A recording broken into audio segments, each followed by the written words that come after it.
we'll get started. Great. Okay. Welcome and good morning. Preferred is excited to bring to you guys this seminar in partnership with C Inc. We'll be covering a variety of topics this morning, and all of them related to loss control in the current insurance marketplace. We have several speakers with us today from Erie Insurance, Travelers Insurance, and The Hartford. So as you can see, we've got a pretty jam-packed agenda. So we've got Scott Wildauer from Erie Insurance, who's going to give a presentation on auto loss control and measures that you could take with Erie Insurance. We have Ryan Hogan, one of our partners from Preferred Insurance. We have Carol Baird from Travelers, who's going to talk about the umbrella marketplace. And then we have Jen Morales from The Hartford, who's going to talk about D&O. And then we also have Colin Brown, who is a commercial construction risk specialist, who's going to speak a little bit about the rising costs in auto insurance.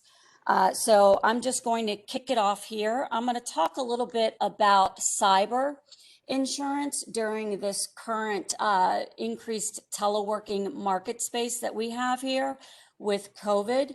So there has been an increase in cyber attacks during the COVID-19 crisis. A lot of malicious actors have exploited network vulnerabilities resulting from remote work environments. We have a lot of people working remotely on personal devices. They sometimes don't have appropriate firewalls in place or knowledge to, avoid cyber attacks. So there has been a sharp increase of two specific types of cyber attacks during the COVID-19 crisis.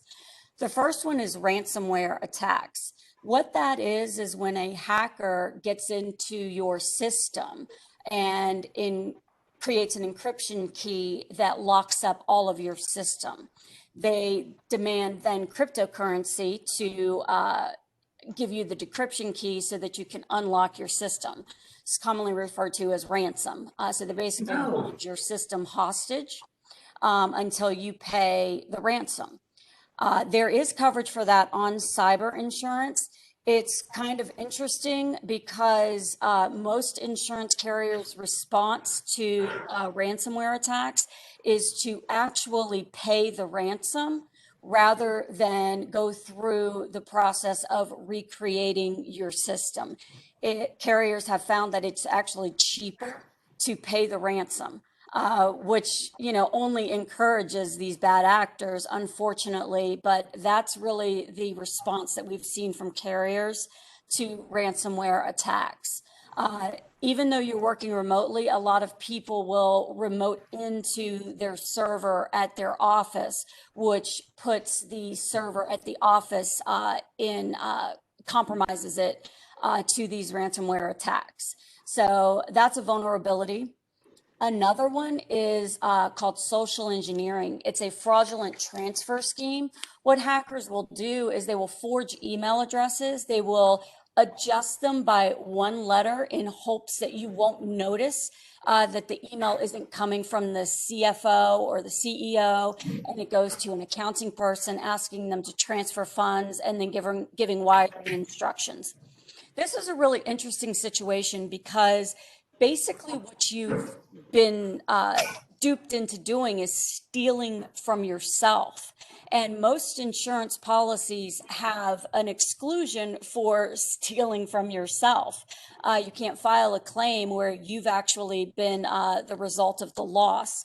So there is an endorsement that can be added to cyber insurance called social engineering by most carriers, where you've been engineered to steal from yourself. And then it would then reimburse you for that, fraudulent transfer.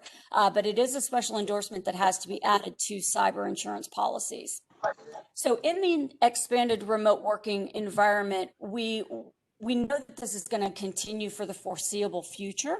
So it's really important that you talk to your insurance broker about cyber insurance if you don't already have it, to purchase it. And then if you do have it, to make sure that your cyber insurance includes these two endorsements for ransomware attacks and social engineering or fraudulent transfer schemes. Okay. So I'm going to pass it over now to Colin Brown. He's our commercial construction risk specialist. He's going to discuss a little bit about the rising automobile costs in the current marketplace. All right, let me unmute myself. All right, good morning, everyone. Thank you, Chastity. So I know it's a frustrating thing, especially for those who are paying the premiums on the auto insurance and seeing those premiums rise every single year. It just seems like clockwork. But what I want to do is touch base on some of the statistics as to why that's happening, get into some of the trends, again, what's leading to those numbers rising, and then also talk about some of the things that carriers and agents and construction companies are trying to put into place these days to mitigate those losses within their company. So just real quick on some of the data. So I pulled some information with some of the key partners we have, some key carriers, and I pulled it just for Virginia, just so we can get a better view here on where these premiums are going. But the premiums are in direct correlation with the claims that are paid out. So as claims go up, premiums must go up to make up for that difference there. So just to show you, going back to 2015, again, this is just from Virginia, and this is from a few different carriers I'm talking to. Pulled that info together. They paid out about $48 million in claims in 2015. 2016 and 17, it rose up, but between those 2 years was pretty much the same. It was about $66 million and $67 million. 18, another big jump, went up to $78 million. And then in 2019, it doubled from 2015. It went to $96 million paid out in claims. So as you can see, the claims are going way up in amount of money that's being paid out due to the auto losses. So just to give you, we talk dollars, but we also want to talk safety. You worry about money going out, but you also worry about your employees and their safety. Auto crashes are the #1 cause of work-related deaths. The CDC put that out. In 2017, there are about 40,000 deaths due to auto-related accidents in the workforce. A big leader in this is a cell phone, distracted driving. They say if you're on your phone, you're 4 times more likely to get into an accident. And that number, the ratio goes up when you talk about texting or doing navigation, or you all have seen it, some guy just holding his phone right up on a steering wheel and doing emails and so forth. We've all seen that on the way to work. Another thing that's adding to the rise in claims is settlements. They're seeing attorneys come in, and I think it was in 2017, they said the biggest settlement they saw in an auto claim was north of $20 million. So what I want to talk about a little bit here are these trends that are leading towards it, and you'll see that up on the screen there. And we'll talk about a few of them. The main one is distracted driving. And that's obviously the cell phone, people eating, drinking in the vehicle, messing around with their navigation system. We've also got impaired driving, drinking and driving, and doing drugs and driving. Aggressive driving, that's a huge one now. If you guys have been on 495 for about 5 minutes, you've seen the guy fly by you going about 90 miles an hour. That's pretty typical, weaving in and out, getting through traffic. Number 4, more vehicles on the road. Obviously, COVID's put a damper on that. But prior to that, people are traveling more. Gas is cheap. In the DC metro area, there's just more and more people coming to this area. I'm going to skip down to driver inexperience. So right now, I know in construction, people are looking really hard for people to fill positions. There's a lot of work out there right now. So they're finding good folks to come work there. But, actually, it's hard to find good folks to work right now and fill up your workforce because there's just not a lot out there. So people are taking anything they can get. And so you're getting inexperienced drivers in the door driving your company vehicles. Number 7, changes in litigation. Again, I mentioned a lot of attorneys out there looking for these claims, and they're looking to make big money off of them. The rise in vehicle repair costs. Vehicles now are way more expensive than they've ever been to fix. You know, just a bumper has sensors in it. You got backup sensors. You got the sensors on the front. Your vehicle is run by a computer, and any damage to it, it's way more expensive than it ever has been in the past. And lastly, this is probably one of the biggest one, is the rise in medical costs. The inflation rate is just skyrocketing what they're charging for if you get an injured person or you injure a family that your employee gets into an accident with. So it's not just one thing that's driving these costs up. It's a variety of different factors going into it. So agents, carriers, and what we're doing is pushing this down to the insurers. We need to put some things into place that can help our companies in reducing some of these claims. You know, number one is hiring the right people. We need to be pulling MVRs, motor vehicle records. So when you're bringing in a new employee, you need to check that record. And there's lots of systems out there that'll do that for you. You can run it through them, or you can do it through the DMV. On top of that, the DMV in Virginia, and I believe in Maryland, also have the Virginia Driver Alert Monitoring Program. And what that is you sign up through the DMV, and it's fairly cheap. I think every time they send you a report, it's like $8 to $10. But it monitors your employees, whether they're in your vehicle or in their vehicle. If they get a traffic ticket, if they're in an accident, whatever, you'll get a notification of that as well. So you have real-time information on what your employees are doing and keeping track of them. Next thing is GPS systems. That's a great way to track employees driving around company vehicles. Are they driving off hours? Are they driving too fast? Are they doing hard stops? Where are they located? What are they doing? And this kind of ties into what Erie is doing these days. So other than just raising premiums, a lot of these carriers are trying to look into other ways to mitigate this. Instead of just charging you more, they're trying to find out ways to make you safer drivers, get the claims back down, and do what we can to keep those premiums down. And Erie is one of the players that's trying to help out with that. So they've come up with a system called Erie En-Route. And I want to introduce Scott Wildauer. He's a Erie risk control rep that we use. And he's going to talk a little bit more about how this En-Route system links in with your existing GPS, or if you don't have GPS, he'll get more into that detail. But thank you. And I want to introduce Scott to you. All right, Colin. Thank you for the introduction. Like Colin said, I do risk control with Erie Insurance. I've worked for Erie for 15 years. And as Colin said, many of the companies that I work with, auto claims and auto accidents, are outpacing workers' comp and property liability insurance. So you can see on the screen there, En-Route works one of two ways. The first way is if you already have telematics, your telematics provider will just share its data with En-Route. En-Route has partnered with about 20 telematics providers that, if the customer allows, the telematics provider will send the driving data to be analyzed. You as the customer will get a login to a portal so you can see your analyzed data. The second way, as you can see, is a picture there.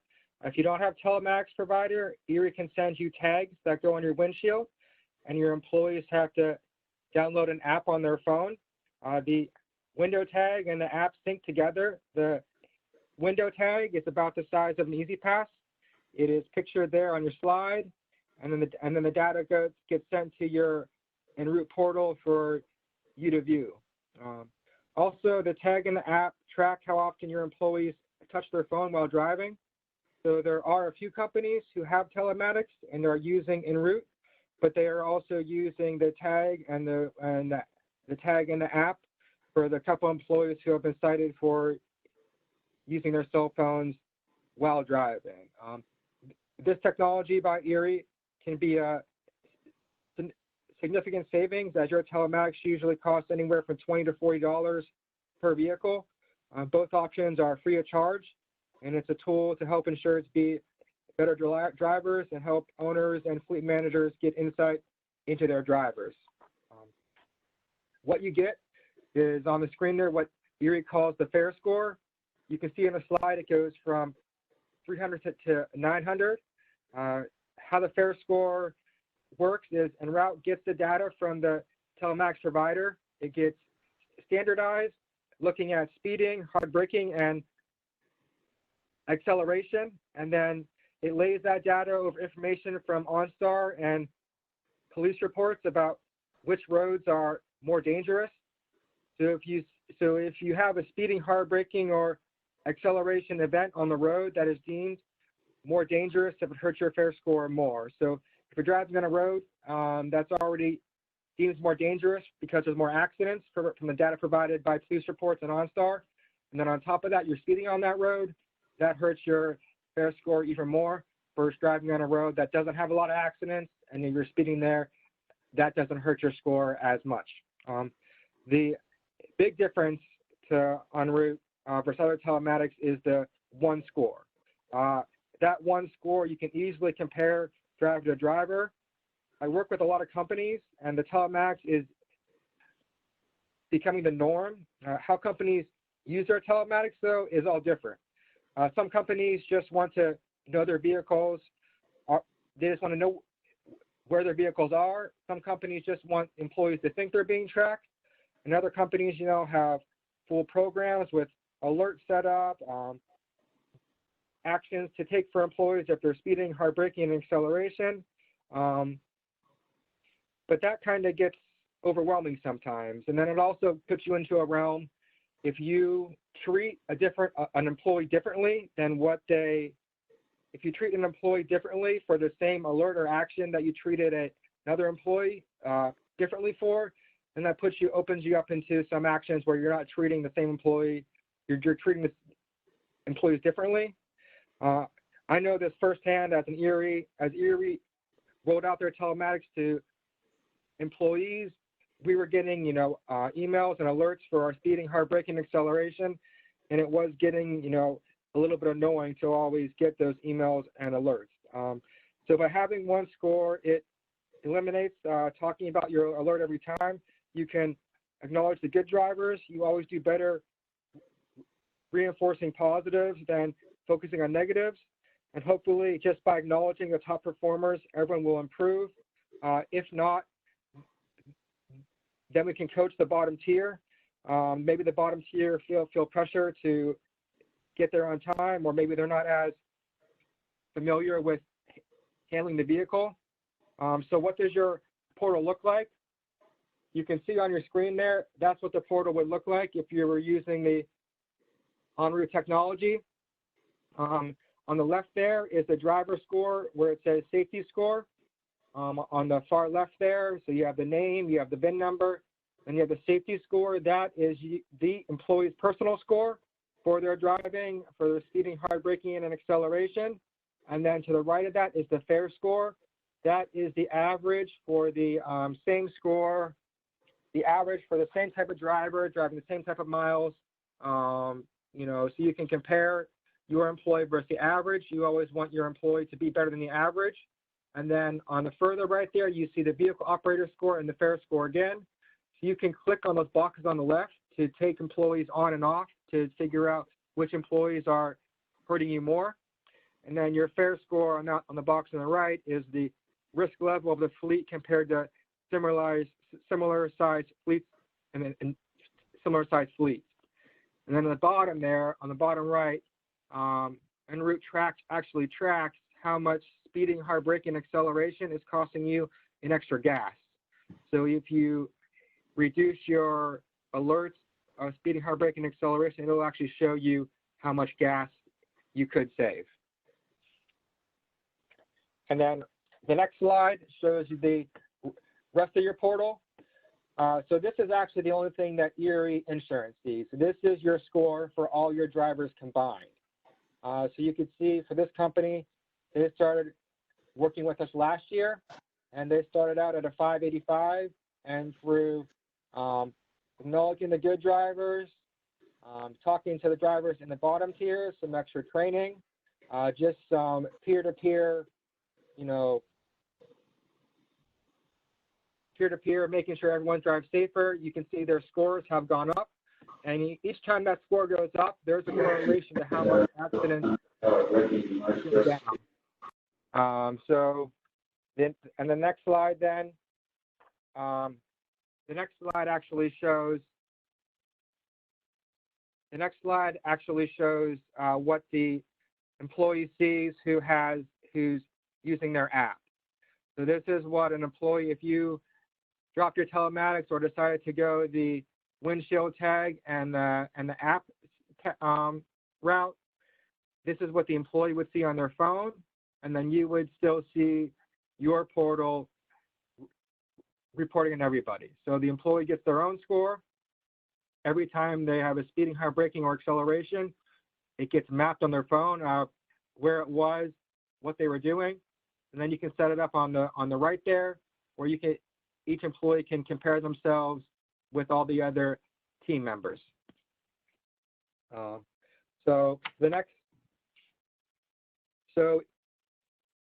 the company behind the technology that we're using is called SpeedGauge, and SpeedGauge, if you're using en route, will help you to dig into your data more, help you understand it, help give you trends. One of the trends it can help you with is if you're using the same route all the time and that route's dangerous, they could say if you take this route, it takes you 4 minutes longer, but your chances of an accident are lower because this road is much safer than your road you're taking now. So it can do all those things to help reduce your, improve your employees' driving habits. So I just wanted to summarize again the advantages. This is just a tool that you can use, kind of like MVR's application, all those type of things. It's just a tool you can use. I like to think of it as it's similar to a job site inspection. A job site inspection, you can go make positive observations for your employees. You can't really do that once your vehicles leave the lot of you can't really do that for vehicles, but this tool kind of helps you to do that. Again, it's an opportunity to highlight the good drivers, coach the ones who are at the bottom. And this is what's called a leading indicator. There's leading and lagging indicators. Laggings are accidents, they've already happened. Leading is more predicting what could happen and changing your habits to try and prevent the accident from happening. So this is going to help you predict what's going to happen by improving your driving habits, and by improving your driving habits, it'll lower your chances of having an accident. It gives you that whole view with that one number instead of each occurrence happening, each time having an alert. So there's one thing I always like to ask customers. The first question to ask yourself, would you feel comfortable defending your fleet program in court? And listed there are all things that we help customers put in place for their fleet program. And if there ever is an accident, the attorney on the other side is going to ask if you have policies like this in place. So a lot of these Colin talked about, but specifically cell phone policy, backing policy, personal use policy. Excuse me, I'm sorry. All those to help you for your program. So that's it. Thank you, Scott.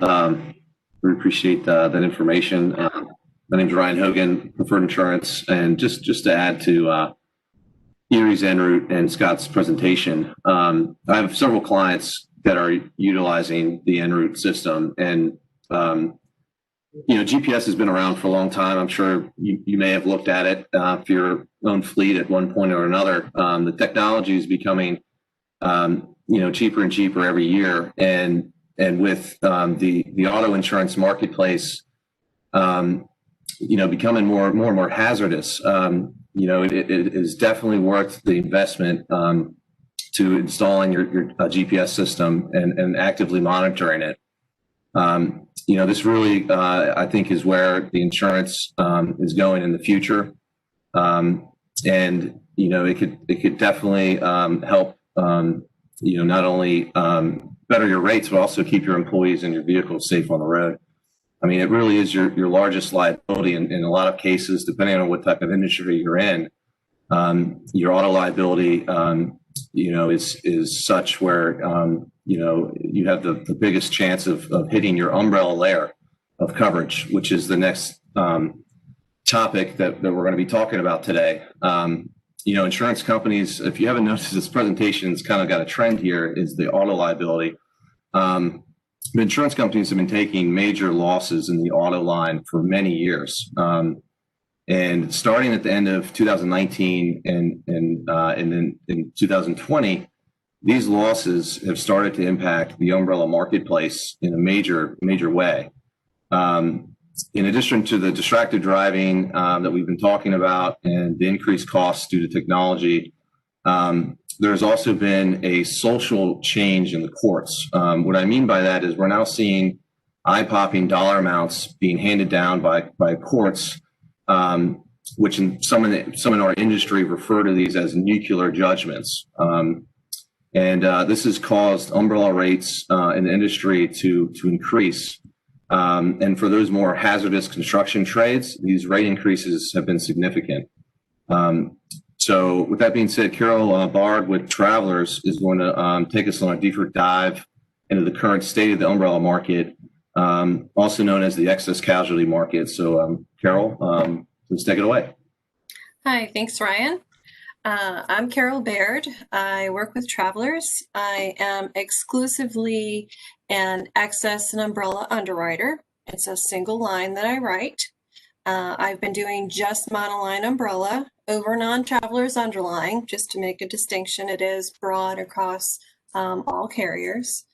I've been doing this exclusively for about 8 years.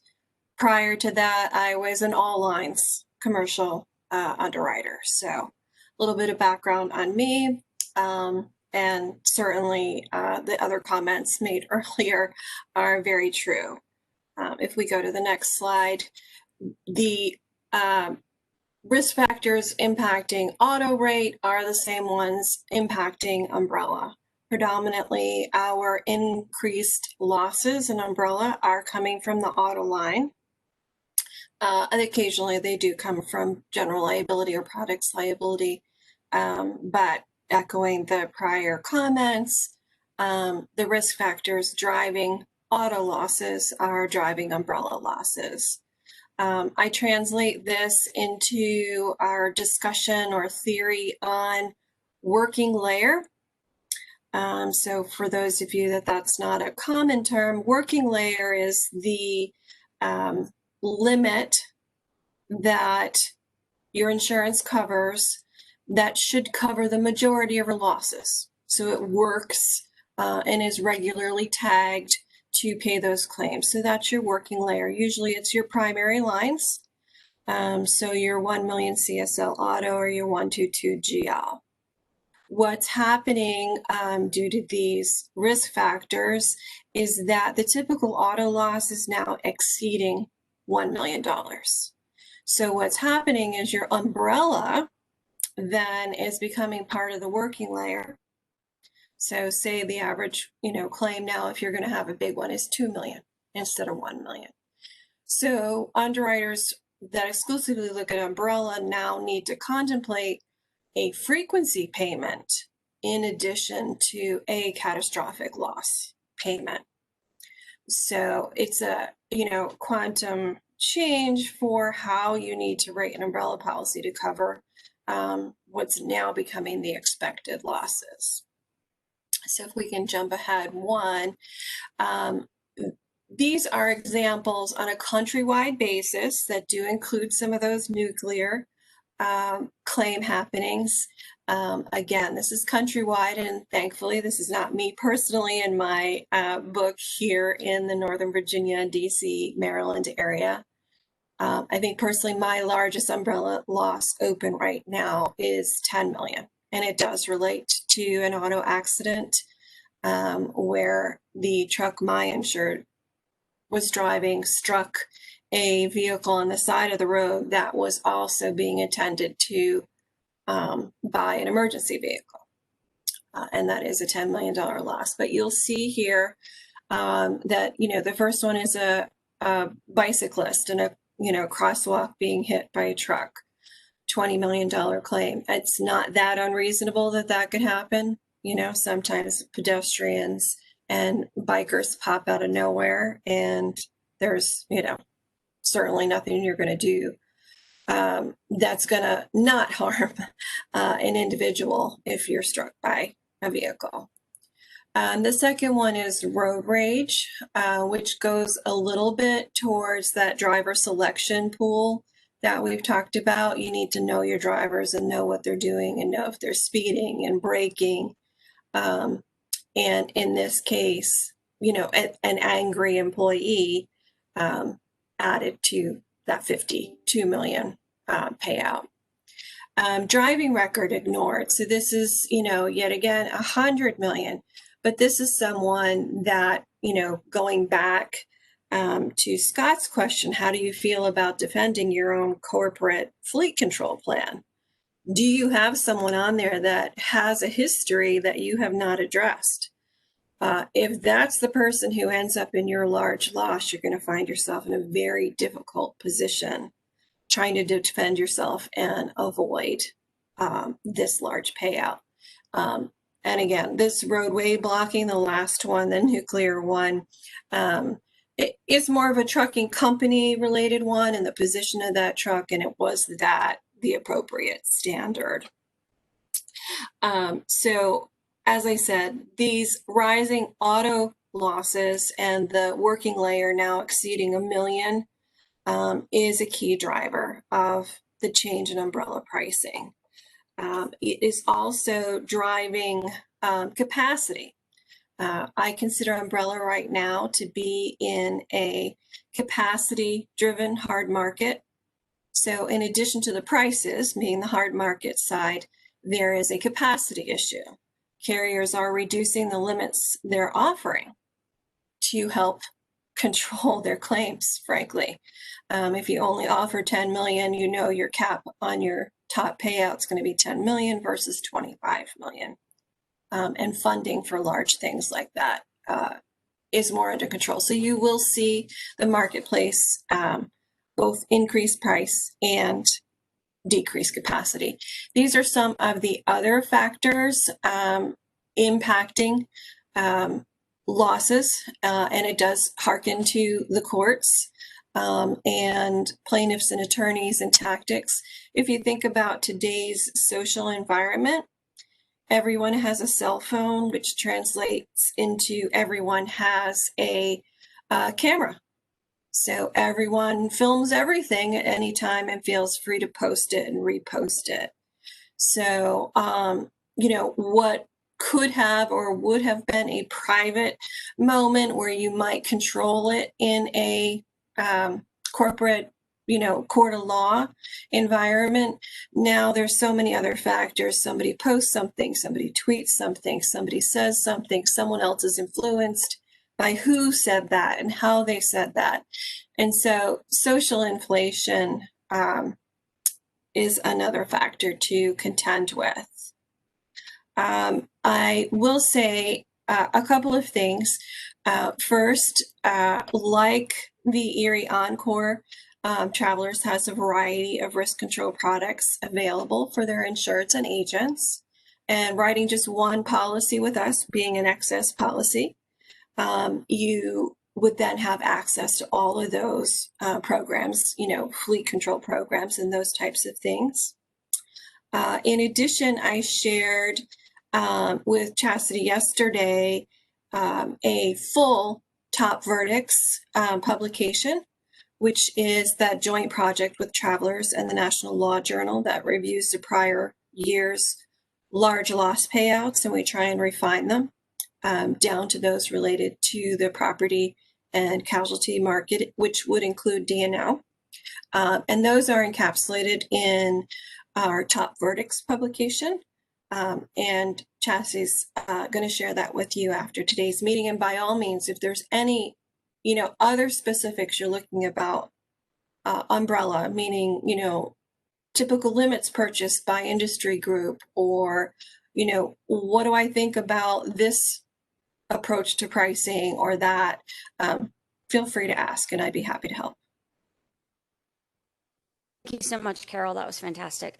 So next up, we have Jennifer Morales. She's going to talk a little bit about directors and officers coverage as it relates to the construction industry. Good morning, all, and thank you, Chastity, for introducing me, and thank you to Preferred Insurance Services for extending the invitation to Hartford to participate on your panel discussion today. So just by way of background of me, had the pleasure of working in the insurance industry since 2000. And now coming forward in 2006, I know that's hard to believe since 2000, but since 2006, my career journey at Hartford has included several areas pertinent to our conversation today with directors and officers coverage. I was also born and bred in what you could call a blue collar family. My dad was an HVAC contractor. My brother decided to pursue the HVAC contracting realm as well in his adult years, and my husband is a utility lineman. So really have a wealth of information that might benefit the construction industry. I'm also a 2-year term past director with the National Association of Women in Construction. So any construction owners out there, if you have a woman in your office who is interested, that's a non-for-profit organization that not only empowers women, but also affords education to them as well. So by a show of hands, by raising your hands with the chat function, I just like to see how many company owners do we have on the phone.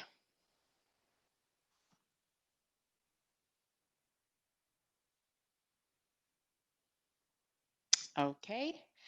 And just so that you all know, directors and officers coverage may have some nuances where, the misconception usually is that publicly traded companies are the ones that benefit from directors and officers coverage. However, privately held companies, whether they're family owned, whether they're have only a single owner, really do benefit from this coverage.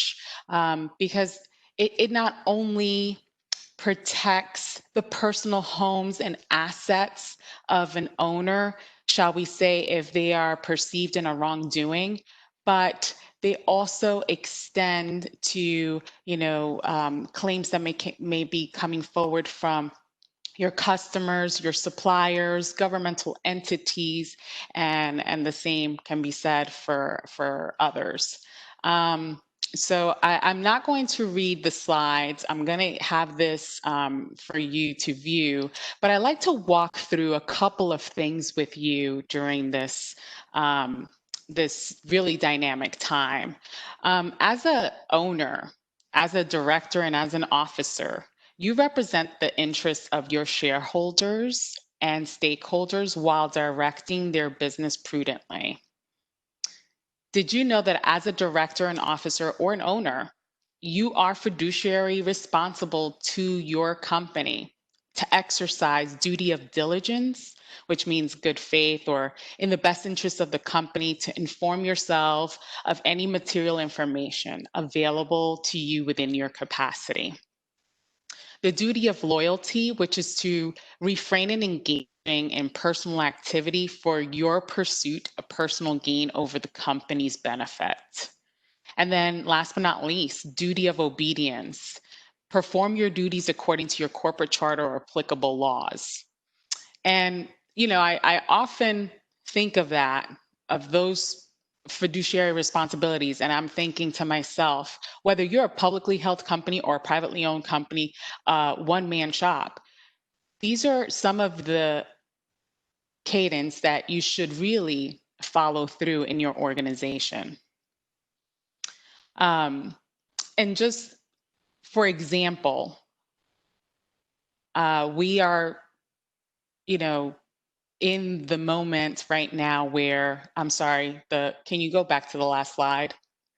We're in the moment right now where, you know, there could be some sales of companies, merger and acquisition, or, you know, where, let's say, for example, you can try to gain equity, sale of equity from private investors, and you may misstate your revenue. So not accurately depicting your forecasting can place you in a precarious position. One of the examples I usually use is my dad, you know, as an HVAC contractor, you know, decided to retire after 40 years. He didn't really have a great succession plan. He thought perhaps that my brother or even myself would step in and run, you know, his business. And unfortunately, I was already in insurance, and my brother did not have that. He wasn't ready yet to run his organization. And because my dad didn't have a succession plan, he decided to go ahead and sell his business to one of his most successful employees. And to this day, my father still gets phone calls from all, you know, previous clients that are stating, well, he's, you know, I understand, Mr. Martinez, that you know, have decided to sell your business, but this is contracts that we had prior to you selling your business, and we would like for you to take care of it rather than the new owner. Disclosures or mismanagement of consolidated financials, that can be an allegation for a D&O claim. So there are greater protections under our form for, you know, yourself as an owner, a directors and officer, so that you can obtain relief for such allegations that I just discussed, such as, you know, poor succession plans or misstatements of your financials when selling your company. Next slide, please. Now, D&O insurance agreements. We have 4 parts that I like to walk you through. Side A coverage, which is known as the insured person liability. This is what we call the personal protection coverage, as in the fact that if your company cannot indemnify you for, let's say, a lawsuit that you've been named, the Side A coverage would apply, and would actually offer you coverage in the case where your company wouldn't be able to. Side B provides reimbursement coverage for indemnified liabilities. We call this coverage corporate reimbursement. So let's say, for example, there's a claim being brought against you as an owner, and the company, by the corporate bylaws, are going to, you know, indemnify you. So they would step in and go ahead and reimburse you for your defense costs. Side C is entity liability coverage, which is coverage for the corporation itself. And Side B and Side C usually work together or in tandem. Side D provides coverage for investigative costs towards a derivative demand. What is a derivative demand? So this is when an owner steps in the shoes of the corporation. So I'm the owner, and I step in the shoes of the corporation. I see that my colleague Sean has been misrepresenting our finances, and I want to go ahead and sue the other director or the board for wrongful acts because it's to the benefit of the company as a whole. So these are areas where we can find relief in our D&O policies. You also would find 5 elements for D&O coverage to apply. It's a perceived loss, which we would have to review and see if it's something that is covered. arising from claims made during the policy period. So if there is an event that is discovered during the policy period, then the third would be a wrongful act. So if you get a lawsuit in and they have alleged that because of misrepresentation or there's been a breach of fiduciary responsibility, which are named under the wrongful act provision, there's an allegation that's being presented. And then 4, against an insured acting in the insured capacity. So whether you have a manager that is acting in your capacity and has misstated, or let's say, for example, you have a notary who is being named in a lawsuit while working in their capacity with your company, or even an attorney who's working on behalf of your company in the insured capacity. If they're named in a lawsuit, there is coverage under our policy. It's called legal services. And then otherwise, we have to double check that it's not excluded from the policy. Our D&O coverage is so broad in form that we essentially advise people, look at the exclusion to see if it's excluded and then work your way up. Give us the opportunity to investigate your claim. That's what I always encourage any of my policyholders, any agents. I always let them know, we don't really deal in hypotheticals. You, especially when it's D&O, because of the fact that it's so broad in nature, there could potentially be coverage, if not for the corporation, perhaps for the insured person under Side A. So you never know, again, whether a coverage is going to be defended under a D&O policy. You just leave it up to us, the experts, to really review the merits of the allegation. Next slide, please. And then now here are a few construction claims that I wanted to really walk through. This is an example of a private organization that also, not only did they do equipment supply, but also construction. Their allegations that were presented were breach of fiduciary duty, interference with existing and prospective business, and misrepresentation, both negligent and fraudulent. And I'm not going to read it further, but this actual allegation that came in was about $150,000, and that was just for defense costs. This one amounted even more once we had to pay other investigation fees, but just defense costs cost $150,000. And the next claim example is interference with a contract. This in particular involved a 15 employee count. The last one that I had discussed involved 250 employees. So you can see the diversity in employee count between 15 to about 250. Those are two completely different companies.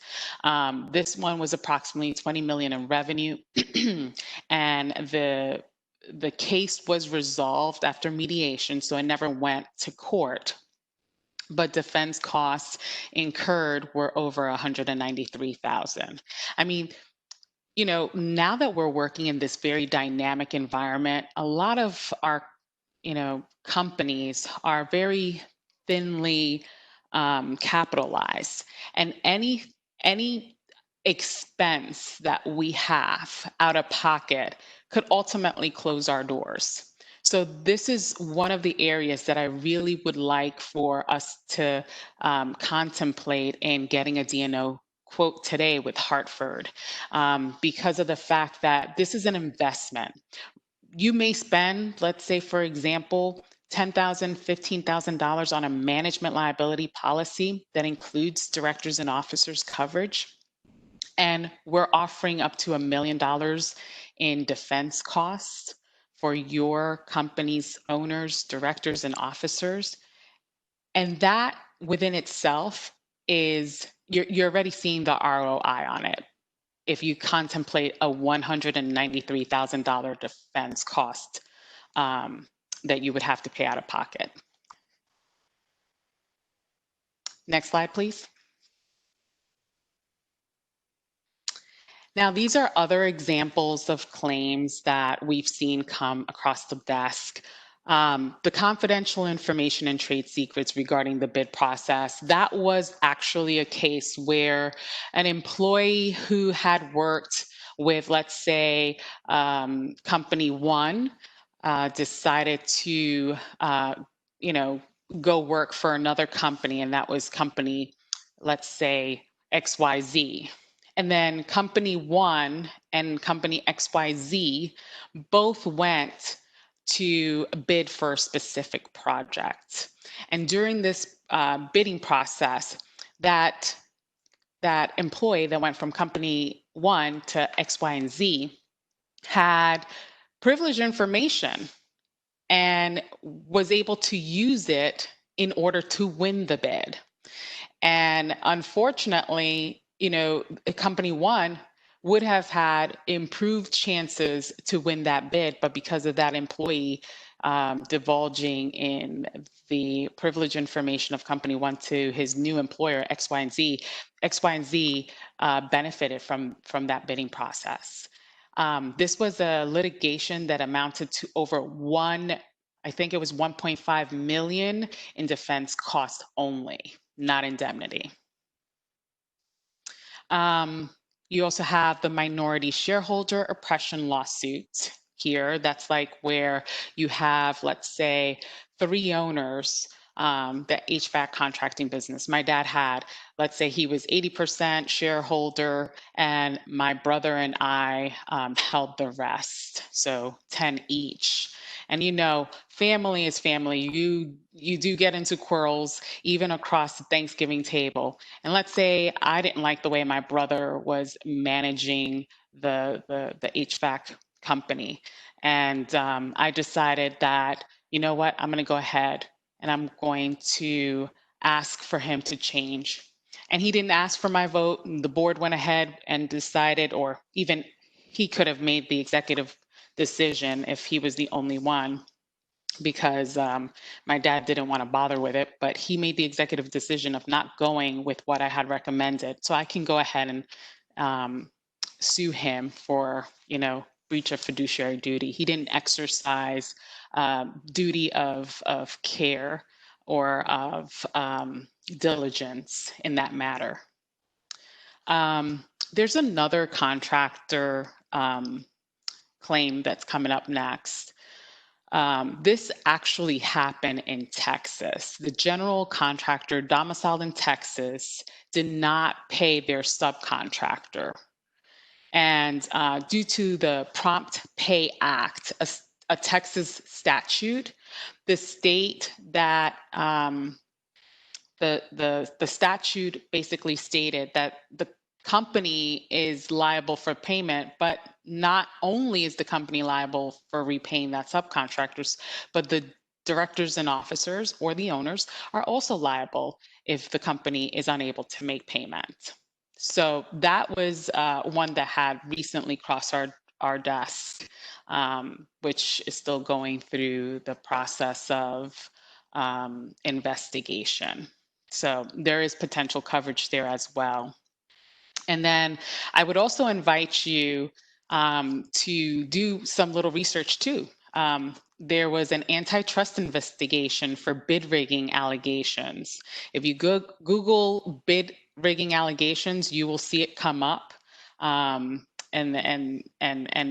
reading that article, you will see that it's not too far of a concept of us to say, could we, have some sort of related, events occurring within our own companies where we can be accused of bid rigging.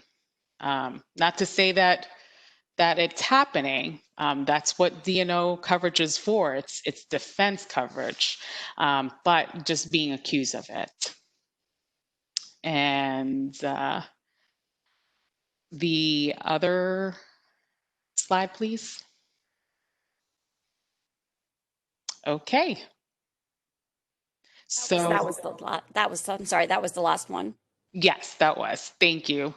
So does anybody have any questions for me? I was just gonna- Go ahead and unmute their mic. I have a couple coming in that I'll read, but give you guys a chance for live questions. I was just going to add one thing to Jen's presentation. Thank you, Jen. I mean, none of us hope we ever find ourselves in a DNO situation or any situation, but we all know that we live in a very litigious society, and having that coverage, if you do have it with Hartford or whoever, you can file that claim, and Hartford has experts that attorneys that this is what they do on a regular basis, defending D&O. And that's one of the major benefits of having coverage really for anything is you can rely on the carrier's expertise to help, get you out of the mess that you may find yourself in. So thank you, Jen. Does anybody have any questions, want to unmute themselves and ask, or send it in the chat, or else we'll move along to Matt. I think Matt's got a couple that came in. While they're figuring out their questions, I'll go ahead and do the first one here. One was question for Scott and Colin. Are you seeing underwriters focus more attention on whether a company has GPS? And if they do, if they are proactively managing the GPS when considering prices and pricing the premium?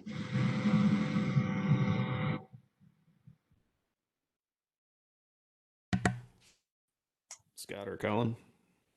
Sorry, you Hey, Matt. went in there for a minute. Scott, you want to take it? Hey, Matt. Yes. Oh, yes. Erie Insurance, I would assume most insurance companies would prefer a company that has telematics. But in the end, the most important thing is loss ratio and how many accidents they're having. Okay, great. Anybody else have a question? I have another one that I'll read if not. I can add a comment to that. The telematics is definitely internal focused, right? So that within the company you could see it. And the existence of it certainly is an underwriting plus. And I was going to mention this before, but the DOT is information that we can access. So they have the SAFER and SMS sites. So anytime an account has an inspection, so that information is publicly available, and we do rely on that. And I wanted to mention that if you think that that only applies to CDL driver type risks, that's an incomplete thought. In this tri-state area, even light trucks that are commercial that cross state lines are subject to DOT because they're doing interstate commerce. And so many accounts have a DOT number and results that you wouldn't ordinarily think of as having a DOT. And we do certainly use that information. That's great. We had another, actually, Carol, while we got you, we got a question. They noticed large losses on one of the slides was a company who failed to adhere to their company hiring and training policies. How important, in your opinion, when you find yourself in a lawsuit due to a large auto loss, is it that a company has written procedures for auto safety and driving record standards and that they follow those standards? I'm not a claim rep, but I would say you want an insured that has a written statement and policy. It shows, their intent to do their job and to make wise decisions. If they have that, they can certainly attempt to address negligent entrustment, just letting anybody drive any vehicle anytime. If they have a procedure, at least it's a starting place. It shows, goodwill and the appropriate action of that corporation. It's a much better defensible position than not having one. And yes, the likelihood So you have that one driver that doesn't meet your requirements, crap. You have requirements and now you're in a claim where your driver didn't meet those requirements. It's still better to have the requirements and show your attempt to do the right thing. I would just like to add one additional thing as well here. I had a client a couple years ago caused a fatality on 66. Unfortunately, and we were sued for $4 million. And we basically the client, his entire safety program, his auto safety, his fleet maintenance, everything was under a microscope when it was going through the litigation. So I think Scott brought up a really nice point in his presentation. How comfortable would you feel defending your fleet safety program? I think that's something everybody should ask themselves, because when you find yourself in that scenario, it's all going to be laid bare in front of the courts, saying that could either help you or really hurt you. I think that's a great point, Ryan, and that's true of your safety program as well. I know we're talking about insurance here, but the same thing goes with their safety program. How well can you defense it in court? If you're letting the one person go just because you like them, but you're treating everybody else differently, you can be held accountable. So you got to watch out for that. Do we have any other questions? I like to add that is a employment practice liability type issue. And again, as an owner, you should always practice your duty of diligence, duty of loyalty, and duty of obedience, and treating everyone equally in that company. Well said. All right. Well, on behalf of SEAINC, again, I want to thank both Preferred and all their panel people that came out and spoke with us today. We had a great number of participants here. It looks like we maxed this class at one point, so there will be some wait lists to watch this recording. So we'll be happy to get that up. And again, that'll be on the SEAINConline.com website. If anybody has anything else that they'd like to say as they close out, we will be doing our second session here at 2:00 with George Stallings talking about the shortages of PPE. And tomorrow we have our panel discussion with OSHA, MOSH, and VOSH talking about all the COVID, et cetera, information with the new Virginia standard, as well as the other stuff they're seeing. We can't forget, just because COVID's out there, to tie off and use hard hats and use our seat belts and do all the other safety stuff we're supposed to do. It's just one more thing. So with that being said, if anybody else would like to add any closing comments, and we'll wrap up this session. I want to say thank you very much to everybody who has participated. We will also make the link available to our insureds who tried to join this session or were part of the session. And thank you to the panel for your time today and for the valuable information that you provided. Thank you, Chastity. Thank you for getting that together. Thanks, Ryan. Thanks, everybody up there. Jennifer, Carol, Beth, everybody that I see up there. Thank you all very much. And we'll see you soon. Be safe out there, everybody.